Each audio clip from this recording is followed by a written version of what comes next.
Hello, everyone, and welcome to the Change Podcast, Insights into Empowerment. And I'm going to add that we are now international because I interviewed someone from Germany yesterday. So I'm really excited about that.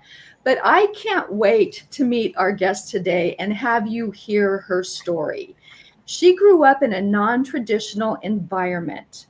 She was raised in a home with over 100 children, if you can imagine that. I have two, and there were days that it was extremely chaotic.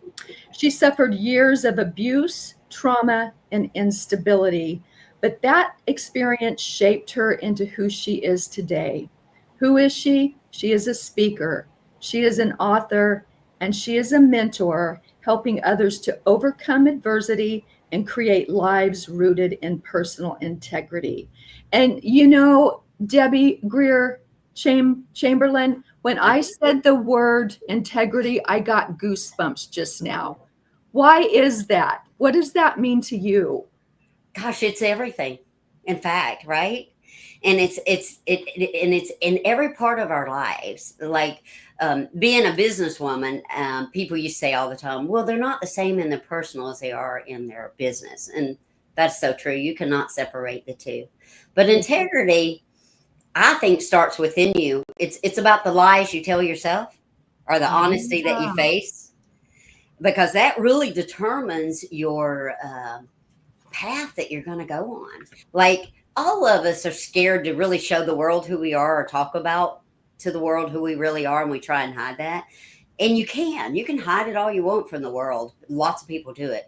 But if you really want to become the person of honor, the person that has a successful life, you got to be honest with yourself, and you've got to face that. And that's probably the hardest thing in the world to do, to face your weaknesses, to face your downfalls.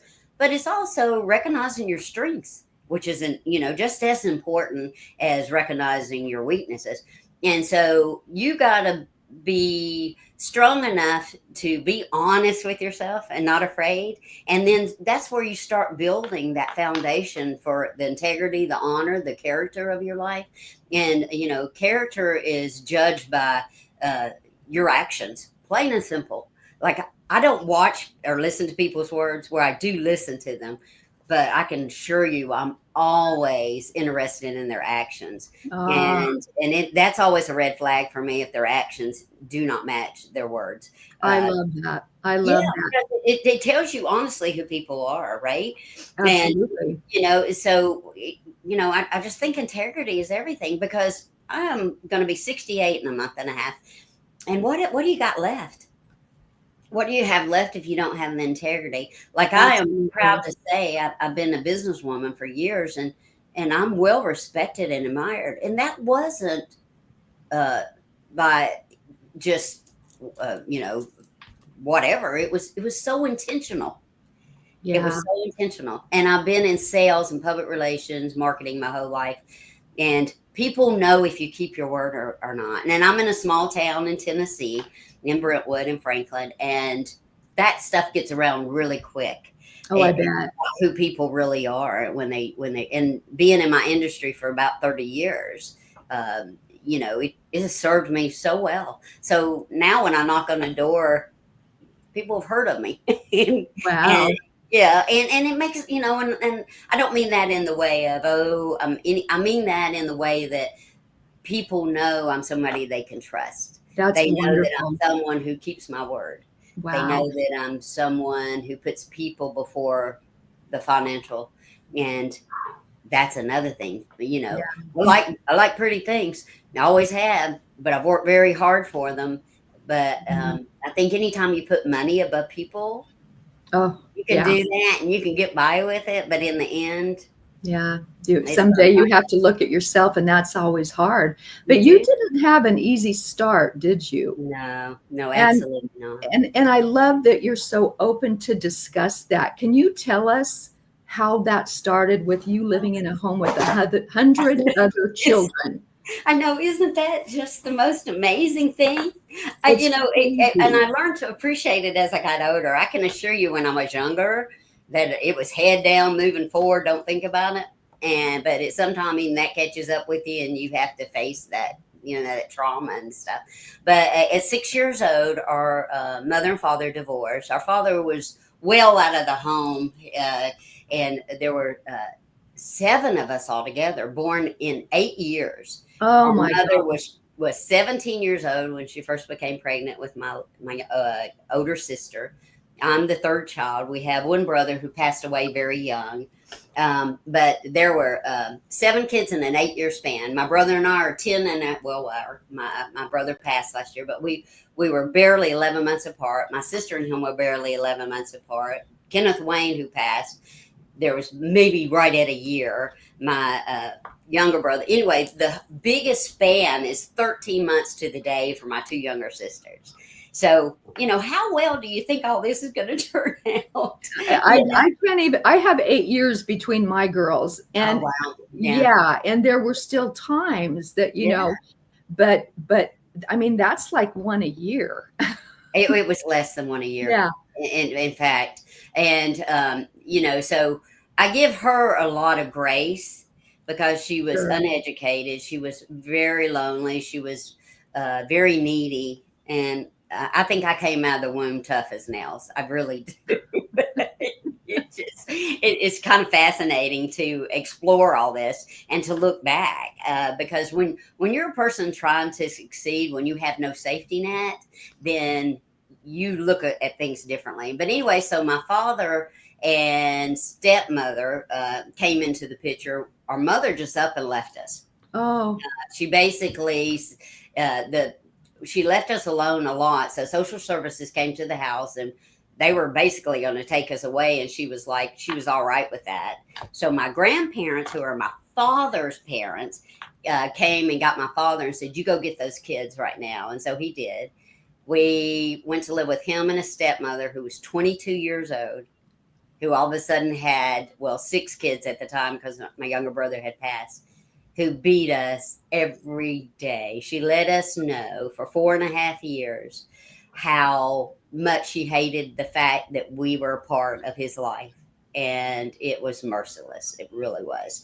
And I'm just starting my autobiography and I'm working on that right now. And it's been so hard to put those things on page to think of all that abuse and put it in words, which is why I didn't write it for the longest. How do you put those things sure. in words? But you do figure it out eventually. Now, And did your father know she was doing that to yeah, you, children? he Oh, did. But he was a selfish, mean man. Like okay. even when we were little kids, he would come home and my mother was so messy and we were so messy. We were so out of control. Like she would take the dining room table and pull it out to the yard under a tree and we'd sit on the table cross-legged eating mustard sandwiches. Oh gosh. Oh. And so he would come in and he would line us all up. She'd be at the end of the line. He'd spank us with the belt and then spank her. Just Spank right the on. wife? Yes, yes. What? And yeah, I'm sorry. Go ahead. Any No, questions? I'm trying Yeah, to envision why you would think you could not only punish the children, but then beat your wife. That is because crazy. he was just not a very good man, and Okay. he was a little guy with a big ego. He was self-centered and selfish, which is why he chose our stepmother over us completely. He only took us because our grandfather insisted. But then they finally, after 4.5 years, um, we came home from school, 5th grade, got off the bus, they were gone, and he had taken us to Florida, and we were abandoned again, and we were put in foster care in Florida. Our grandparents had been looking for us for all those years because they had a big fight one time. I mean, it's so much to go into, but it'll be in the new book. But they came to see us in Florida and found my younger sister and I sitting in a corner, which is what our stepmother made us do all the time, just bent over. My grandfather lifted my shirt, and I was black and blue from the neck all the way Oh, up to my ankles. And they got into a fist fight in the living room. My grandfather was just like, and so he was going to call the police. Our father was. And so we never saw our grandparents again for the rest of that time, not knowing they were looking for us. Because you got to remember, this was 1969. How do yeah, you find people then? Right? Right, right. You know, we had rotary phones. Right. I mean, and there's going to be people watching this like, what's a rotary phone? Yeah, right. But if you want to hide, you can. But Right. then my father turned us over to the Florida Child Services. Went after he left us for about a month and a half by ourselves. There's a whole big story in there where he took my two little sisters with him and just left me and my brother and my other brother, because my older sister had ran away into the orange orchards, and that's how my grandparents found us and knew kind of where to look. So as soon as we went into the system, my grandfather, I get my personality, I think a lot of it from him and dealing with people. He searched until he found that judge in charge of the juvenile system. He went to his yard, his backyard, with cigars, Jack Daniels, and a wad of money that he got from the people at church and family members. And he paid that judge, and he gave him cigars and Jack Daniels and said, "Find my grandkids for me." Wow. And he did. Wow. And I remember the day they drove. Yeah, I remember the day they drove up and found us and took us from that foster home and brought us back to Nashville. So in looking back, you said that shaped who you were. Yeah. How long did that take? What was the process from that little girl that was, cowering in a corner to this vivacious woman that I'm talking to? It's so funny in writing the book. I remember when I first arrived at the children's home, because once they got us all back to Nashville, they were too old and too poor to take care of 7 little kids. So they placed us in the Tennessee Baptist Children's Home, which is in Brentwood, Tennessee. And we lived in dormitories, all separated. None of us lived in the same building because it was done by age. So that was really what shaped me. That of living with over 100 different wounded kids. They were mean. They were mean. I mean, there were some sweet ones like myself and my brothers and sisters, but most has seen too many bad things in life.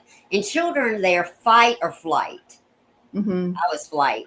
I would run and hide, and I was a rule follower. That made me a rule follower. I've always been a rule follower. To this day, I can't break that because it's such a scary thing to live with that.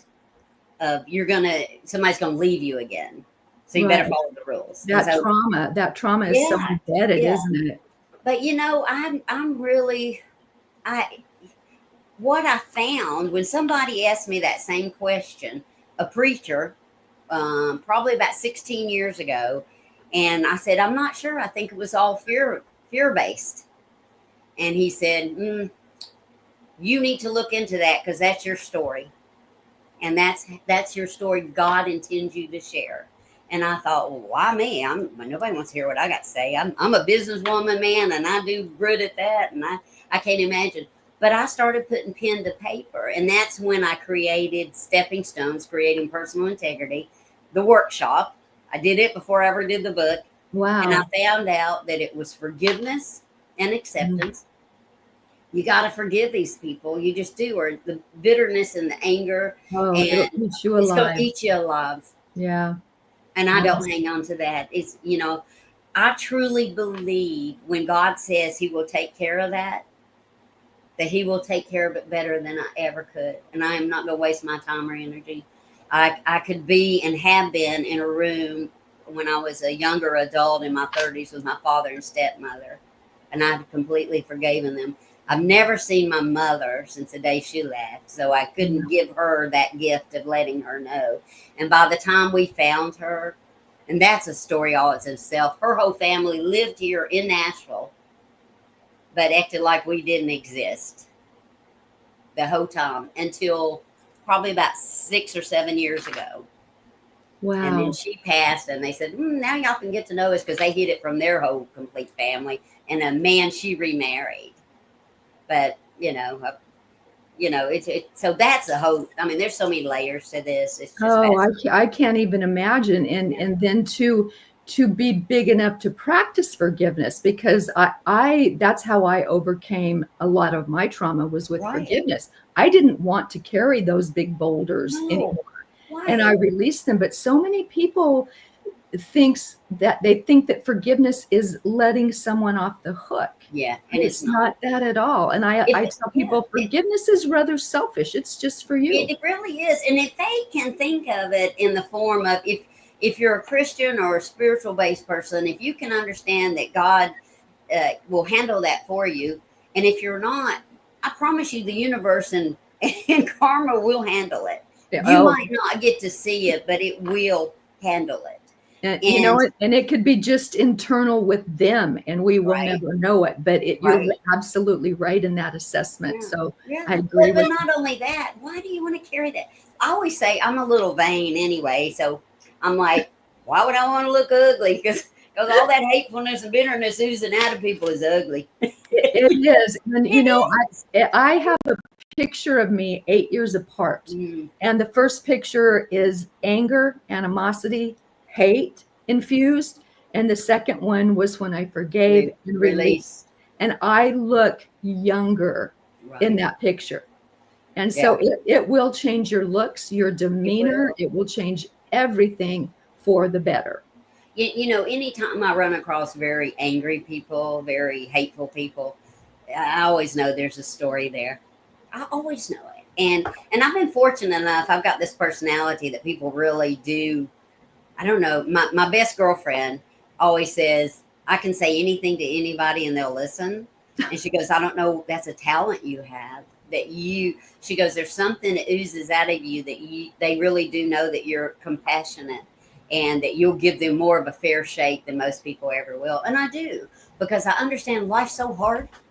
And your journey is your journey, and it wouldn't exactly be how I would choose, or maybe you would choose, or someone else would choose, but it is their journey, and it's also their right to live it. Like I always say, you can mess up your life as bad as you want to. You know, Yeah, ain't yeah, nobody gonna stop you if you really want to mess it up. And absolutely. and it's their right to do so. But if you don't want to live like that, then you got to do some work on yourself. And so the second step is knowing who you are and what you'll stand for. People let people lead them by the nose, right? Hmm. And I never did that at the children's home.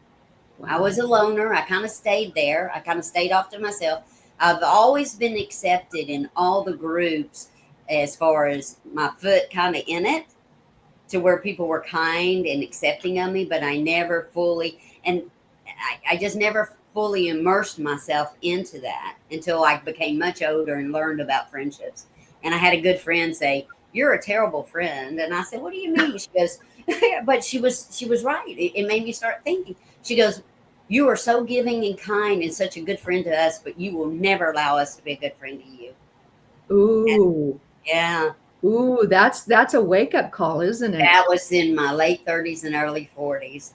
And my relationships started becoming deeper, and where I would allow people really into my life. And so, but again, these things that shape you, you're scared a little. So you're holding back, not Yeah. wanting to be too Yeah. vulnerable to show people who you are, not wanting to get too close to people because they might reject you at some point, especially when you got abandonment issues. I mean, you can't be abandoned as many times as we were. I mean, even think about our grandparents dropping us off at the children's home as an 11-year-old, Uh, and that drive out there and feeling that's the third time we've been abandoned. The people I trusted the most. But man, it took me years and years to explain to my grandparents it was the best thing they ever did for us. It taught me about people. I had to learn to either learn those personalities and how to adjust to them and recognize them, which is why I'm in sales. You can put somebody in front of me, give me 90 seconds, I'll tell you who they are. You know, oh and my gosh. so it gave me I always say God gives you every gift, talent, and ability you'll ever need if you'll use them. And who knew that a little girl at a children's home with over 100 kids, that I would learn personalities, that I would have this deep compassion for people, but I would also have this understanding. And I'm never rude to people. I just don't allow them in. Like, if you don't get very far into my circle, I can assure you it's because I figured something out about you. You don't belong there. Yeah, So I'm a that I'm a little bit that way myself. I kind of hold back till I right, assess if you are real, if you Yes. mean it, if you're, Yes. there's a lot of things that are really important to me, like compassion Right. and integrity. Right. So It I is. agree with you completely. Now, how did you start with your stepping stones program? Well, like I said, when that preacher asked me, he said, "Do some research," and so I just narrowed it down to those steps. The third one's determination. I realized I kept getting back up. I'm the girl, you kick me in the teeth, and I keep getting back up. In sales, I would keep showing up, keep showing up. And most people quit. And that's the first trait he recognized in me. He goes, you're just fearless. And I said, and I'm scared to death. Oh, That's what I even had my younger brother say to me sometime, well, you've been successful because you're not afraid of anything. I said, oh my gosh, I'm scared to death. I have been scared to death my whole life. But the difference is I stepped out in it because they can kill you, but they can't eat you. Plain and simple. And the biggest failures in my life have been the biggest steps to success for me because recognizing the patterns in your life, like knowing who you are and what you'll stand for, recognizing those patterns is what you do, how you develop yourself. And don't repeat them. Everybody no. repeats them over and over again. I get so crazy about that. They really do. It's almost as if they just have amnesia, and it's just over and over and over. It's like a train wreck. I watch my friends and I'm watching them. And I'm like, girlfriend, I've known you for 25 years. Why are we doing this for the fifth time? It ain't going to end well. It's like, please stop, please stop. But again, I understand boundaries and it's their journey. So if you want to bang your head against that wall, you go right ahead. I'm Yeah. only here to help those who don't want to bang their head against the wall anymore. Oh my goodness. And there's so many that seem to do. And Right. it might be out of fear, frustration, or whatever, because sometimes we don't recognize that in ourselves until we start doing all the inner work. Right. And you don't recognize, I mean, like I recognized a lot of patterns in my life. Like I hadn't been perfect, but the fear is what kept me in line. The fear that I had no safety net. I graduated from high school. 4 weeks later, they dropped me off at the children's home, from the children's home at Belmont University in Nashville. And that's where I lived until I graduated and left. May semesters, summer semesters, everything, because I had no home to return to. You age out in these things. People forget you age out, and there's no place to go. And so I lived there. So again, guess who was used to living in dorms? I was. You, yeah, It wasn't scary. I never had a lot of direction. I had house parents who were there, but not a lot of direction. Again, fear kept me from doing things that other kids did because that realization of living what I lived from year 1 to 11 was enough to have this dream and this desire in me that life was not going to look like that if I could control it. And I made promises to myself. And that's another thing that I'll recommend people do. When you make promises to yourself, keep them. yes, You made them for a reason, keep them. I kept those promises. I kept the promise that I would never be in an abusive situation. I never have. wow, I refuse to allow that. That's you'll see me drawing back when I find people that have anger issues. If you can't control your emotions, that's another big gift from the children's home. I watch kids so out of control with their emotions. It makes sense. You can't live and see the trauma and the heartbreak that these children lived and not expect that, right? right, absolutely. Yeah. But at some point, you got to learn to control those emotions. I always say the prisons are full of people if you give them back those 30 seconds. Yes, absolutely. Just the 30 seconds, Wow. right? You've got so much knowledge that you gained Mm-hmm. from your experiences, but you put it to good use. Mm-hmm. And not everybody can do Yeah. that. If you were talking to somebody that had even remotely a similar situation, what advice would you give them that could help create a person similar to you? have a desire to want more for yourself. And if you're going to have children and build a family, have a love and a desire to make their life better than yours ever was. Wow. That was enough for me. Like when I had my two little children who are now grown ups, they're so fabulous. And, but I was never going to let that touch them. I was divorced for 20 years because the fear of allowing a man in my home with a child who was 8 and 10, almost 9 and 11, was not after what I'd lived through. So I lived without marriage and things like that. It was a choice. Yes. I'm happy to say that 21 years later, after my children were out of law school, out of college, everything, that I married an amazing man who was so worth the wait. Oh, that's so wonderful. Yes, he has given me everything I need, which guess what that turned out to be? That turned out to be safety, something I've looked for my whole life. And I was the only one who was able to give that to myself. But you need someone else to be your champion for safety. And a man is perfectly designed for that by God. Right. And I'm so safe with him. I'm his pretty princess. There ain't nothing I can do wrong. I'm a good partner because I realize the power I have over him, and I would never use that in a way. And that's what I want to say to women. When you got these good men, stop using your power as a woman to manipulate them and make life harder for them. I don't understand that. But it's probably because I waited so long, and I understand what a gift it was to have this man come into my life. And in my first book, I write about I'd had back surgery, and I'd been basically kind of paralyzed for about 7 weeks, had to lay on my tummy. Both my children were in college, and I was by myself. And I had great girlfriends. I'm in the real estate mortgage industry, and I had these great girlfriends who'd come over every day, feed me and help me bathe until I could go and have surgery.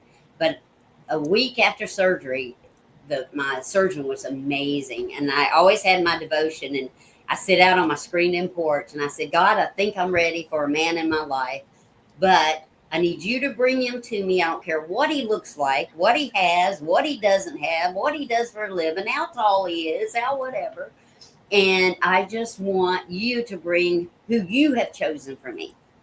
And because I dated and stuff, and I was like, ugh.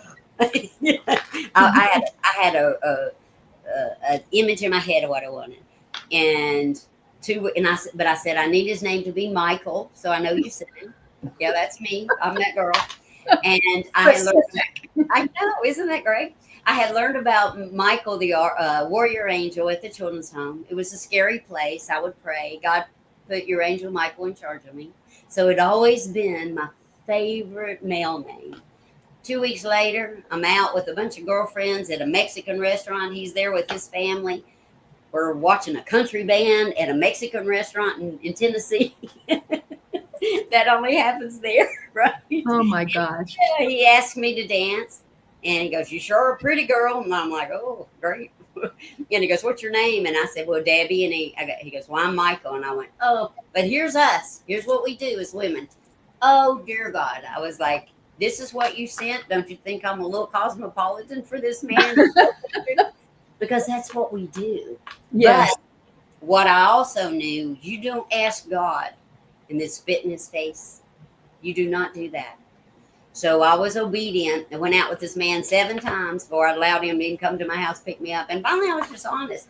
I'm like, dude, you intrigue me, but I'm just not that crazy about you. He goes, "Oh, I knew you were out of my league. Is this where you kicked me to the curb?" And I said, "Absolutely not. This is where I say to you that if you want to get to know me and me get to know you and see where this goes, I'm willing to do that because there are some things about you I find very intriguing." I didn't tell him I prayed for him by name because he would think, "Boy, this is crazy." We women are smart enough to keep some things to ourselves, right? Absolutely. I was like, that's not going to work well. So I just told him that, and he said, "I already find you so beautiful and so smart, and He goes, I would be just so disappointed if you didn't want to see me again, but I will take as long as you need. And when you ask me to go away, I will go away. But I will be so sad, I know. And I thought, well, you don't get no better than that. So, but No. and he said, "May I please come and pick you up at your home because you're such a lady and that's what you deserve." And Wow. 5.5 months later, I'm falling in love with this man, and he's everything I never knew I needed. Oh my gosh. You know, that is like a fairy tale ending. And I absolutely love that. And we are at the end of our time, and it went way too fast. But I have to tell you, from an amazing story, amazing start, amazing ending, right down to the name. Right down to the name. So if you know someone sees this and thinks that can't happen, I think you're here to prove that it can. Right. And you are absolutely amazing. And I want to thank you so much for being on the Change podcast today. Well, thank you for inviting me. It was such a pleasure. Well, it did. It went by so fast, like talking to a friend. I think we are.